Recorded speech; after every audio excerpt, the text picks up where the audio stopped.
As I placed my coffee and gazed on the sky and wondered, Mercury named after by the Greek god Hermes, Venus named after by Mars Aphrodite? named after by Eris, bakit di ka crush na crush mo? Jupiter named after by Zeus, bakit wala ka pang pera? Saturn Cronus, Uranus, white skies are blues, Orange is orange. Neptune, Poseidon.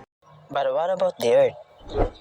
You see, the history naming planets goes back around 1000 BCE, where Babylonians study what they notice a five-star that are visible and bigger in the naked eyes. And these five stars doesn't have any name yet. You see, the Babylonians do study the stars first, and they sculptured it in the stones, and this is the record that 1000 BCE ago that the Babylonians did study the stars in the skies. Now, you're probably wondering, why did the Babylonians didn't name the planets? And that where the Greeks come in.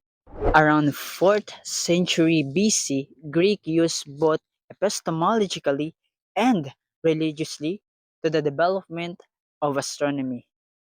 Yes, you heard it right.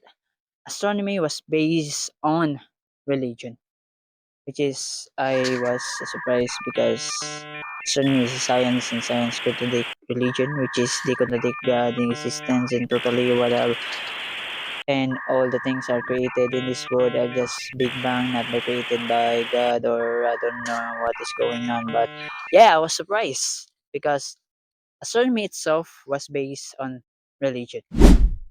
The word planets was based on the word planetes, which means wonder in the language of Greek, because all the planets in our universe still wander all throughout the galaxy.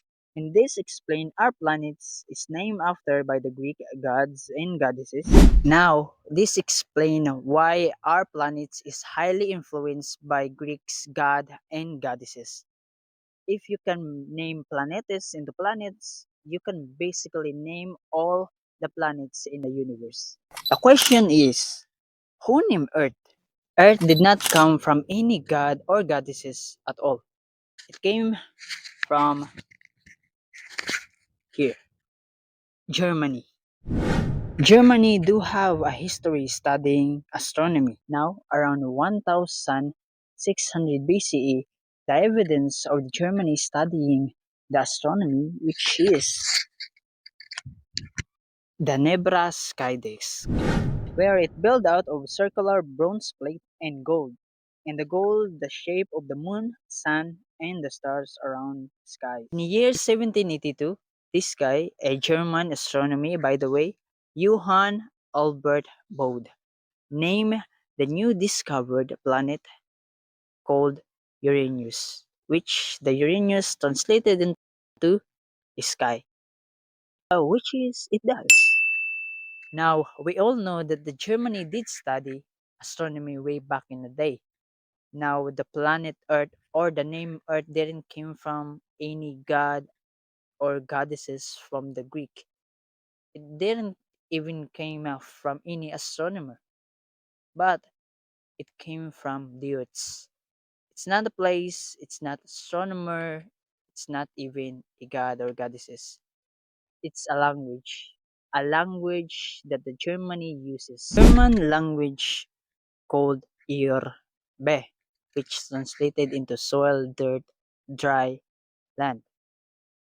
As time passes by, it's now currently used as Erde.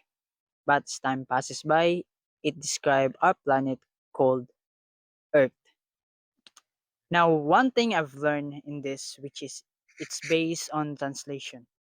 The translations that you like.